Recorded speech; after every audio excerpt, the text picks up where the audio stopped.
Assalamualaikum warahmatullahi wabarakatuh. Selamat malam Pak Mas Agus. Perkenalkan, nama saya Muhammad Aras Rustan dengan NIM 07322049. Nah, di sini saya akan mempresentasikan tugas UAS pertanian tambang. Nah, berikut pendahuluan. Nah, di sini ada tugas UAS prestasi pertanian tambang. Ini dibuat untuk memenuhi syarat UAS pertanian tambang secara individu. Nah, di sini ada soalnya. Soal pertama itu kita disuruh jelaskan jenis dan fungsi dari pertanian tambang sertakan dengan gambar. Nah, di sini ada yang pertama itu A. Dragline, B. Underground drilling machine. Nah, sedangkan soal nomor 2 itu kita disuruh jelaskan siklus operasi dan komponen dari peralatan tambang. Sertakan juga dengan gambar. A itu electric shovel, B. load hole dam. Dan soal 3 jelaskan sistem operasi dari peralatan tambang. Nah, sama disertakan juga gambarnya. Dan yang pertama itu blast hole drilling machine dan bagian B, ban berjalan, bell conveyor. Dan soal terakhir kita disuruh jelaskan secara ringkas peralatan tambang yang seperti A. Stack reclaimer dan B itu tunnel bore machine. Nah, berikut di sini ada jenis dan fungsi dragline. Nah, di sini ekskavator dragline adalah alat yang digunakan untuk menggali tanah, memuatkannya pada alat angkut misalnya truk. Untuk unik sangat dibutuhkan pada medan dan bahan yang perlu digali untuk kemudian memindahkan material tersebut ke alat pengangkut seperti truk atau daerah penimbun.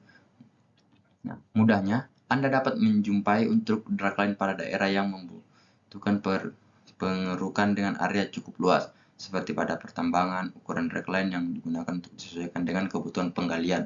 Perlu diketahui bahwa jarak yang dapat dijangkau oleh dragline ini lebih besar daripada shovel, sehingga unit tidak perlu masuk ke dalam area penggalian.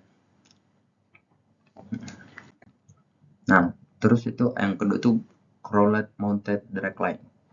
Nah, sini ada tipe ini digunakan untuk tanah yang memiliki daya dukung rendah, namun kecepatan gerak tipe dragline ini rendah dan biasanya membutuhkan alat angkut untuk membawa alat ini sampai ke lokasi pekerja. Crawler dragline memiliki sekop yang menggantung ini digunakan untuk mengangkut barang hasil gali tanah yang sudah digali. Tolos. Ini ada wall mounted dragline. Wall mounted dragline merupakan dragline ekskavator yang menggunakan mobil truk dan dipasangkan dragline ekskavator agar ekskavator bisa memuat swing di atas badan truk.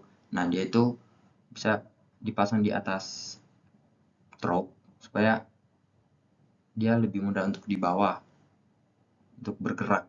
Nah, sini wall mounted excavator digunakan untuk mengangkut hasil galian dalam jumlah kecil dikarenakan ukurannya juga cukup kecil. Nah, karena ukurannya kecil dikarenakan sesuai dengan truknya juga. Kalau nggak mungkin kalau misalnya excavator lebih gede daripada truknya, karena yang mengangkut excavator ini truk. Nah, di sini ada mesin bor bawah tanah. Ada ground drilling machine atau mesin bor bawah tanah merupakan mesin yang digunakan dalam pertambangan bawah tanah guna untuk memecah material atau mineral yang akan diambil, juga mencair atau eksplorasi mineral yang akan ditambang di bawah tanah. Nah, di sini ada electric shovel.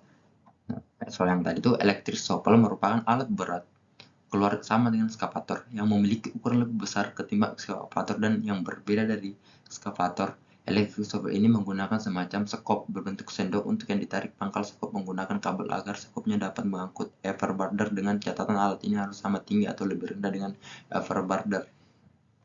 Nah, itu electric shovel. Nah, di sini ada komponen electric shovel. Nah, yang bisa dilihat yang pertama itu di sini. Nah, di sini ada load hole dam. Load hole dam merupakan alat angkut hasil galian bawah tanah yang digunakan pada pertambangan bawah tanah. Alat ini melakukan load material dan diletakkan pada dam truk. Alat ini mirip dengan wall loader yang digunakan pada pertambangan permukaan atau surface mining.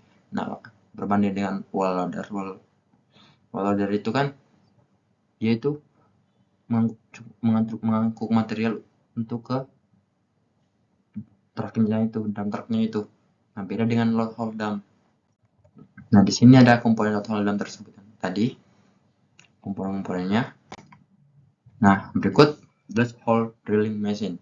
Nah, blast hole drilling machine atau mesin bor Redak merupakan alat bor yang menggunakan tekanan bertubi-tubi atau palu berulang untuk melubangi tanah, berfungsi untuk eksplorasi dan mencari mineral. BHD juga digunakan dalam konstruksi sipil untuk membuat fondasi dari bangunan. Nah, di sini ada komponen dari BHD tersebut. Next. Nah, di sini conveyor belt. Nah, misalnya tuh conveyor adalah mesin atau alat yang digunakan untuk memindahkan barang-barang dalam jumlah banyak secara terus-menerus dari ujung conveyor ke ujung conveyor lainnya. Pengertian conveyor sendiri dapat dipisah menjadi bermacam-macam berdasarkan tipe atau jenis conveyor. Nah, fungsi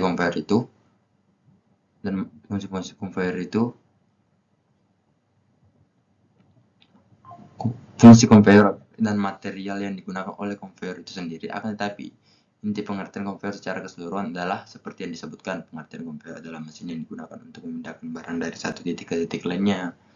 Nah, pengertian sabuk atau belt adalah sebuah lembaran yang mengelilingi conveyor dari ujung pertama dan ujung terakhir. Fungsi belt adalah sebagai wadah bergerak memindahkan semua barang yang ditaruh di atas belt dari ujung conveyor satu ke ujung lainnya. Alat ini bisa mengangkut material dari bongkahan yang kecil sampai ukuran sedang, misalnya batu bara. Ada banyak material bel seperti CPU, mes, dan lainnya. PVC bel adalah jenis bel yang sering dipakai, sedangkan PU bel adalah jenis bel yang sama dipakai untuk memindahkan makanan, zat kimia, perlengkapan, benda lain yang memerlukan jenis tinggi. Next. Nah, berikut ada komponen-komponen bel. Bisa dilihat ada tali pulley, ada snoop pulley, dan internal belt flare, impact idler, belt, nah, dan lain-lainnya. Next. Di sini ada stacker brake, reclaimer atau stacker. Reclaimer adalah alat yang digunakan untuk mencurahkan batu bara yang dibongkar oleh ship unloader yang melalui belt conveyor menuju ke coal yard. Nah, itu disebut dengan stacking maupun mengambil batu bara dari coal yang menuju ke coal bongkar. Di situ disebut reclaiming. Nah, stacker reclaimer mirip dengan backwall excavator, namun dibedakan dengan kontrol semi-otomatis atau sepenuhnya otomatis. Sistem kontrol yang digunakan biasanya adalah pengontrol logika yang dapat diprogram dengan antarmuka manusia mesin untuk keterampilan terhubung ke sistem kontrol pusat. Next. Di sini ada tunnel bore machine. Tunnel bore machine atau mesin bor terowongan bawah tanah merupakan alat bor yang digunakan untuk membuat terowongan bawah tanah. Nah, mesin dapat melakukan apa saja, mulai dari hal rock ke pasir. Diameter terowongan dapat berkisar dari 1 meter, 3,3 kaki. Nah, dilakukan dengan mikro TBM hingga 17,6 meter, itu dengan 58 kaki hingga saat ini. Terowongan dengan diameter kurang dari 1 meter atau lebih biasanya dilakukan dengan menggunakan metode konstruksi tanpa parit atau pengeboran arah horizontal daripada TBM. Next. Nah, terima kasih. Sekian dan terima kasih. Selamat malam Pak Mas Agus.